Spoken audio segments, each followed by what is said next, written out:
एक 100 साल का बूढ़ा आदमी खुद को जिंदा दफनाने वाला था, लेकिन गलती से उसे सोने का एक टुकड़ा मिल गया। वह इतना खुश हुआ कि उसकी आंखें फटी रह गईं और वह पागलों की तरह खोदता रहा। अचानक उसके सामने और भी सोना दिखने लगा। उसने इसके बारे में कभी सोचा भी नहीं था। मौत की राह पर उसे गलती से सोने का पहाड़ मिल गया। बूढ़े आदमी का मुंह खुशी से खुला रह गया। उसे डर था कि आवाज से यह अचानक मिला सरप्राइज टूट जाएगा। इस सोने से उसकी बाकी जिंदगी आराम से गुजर जाएगी।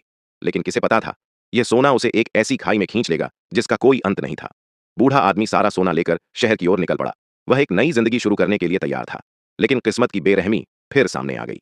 हारे हुए सैनिकों के एक ग्रुप ने उसका रास्ता रोक लिया। सोना देखते ही सैनिकों ने उसे छीनना शुरू कर दिया।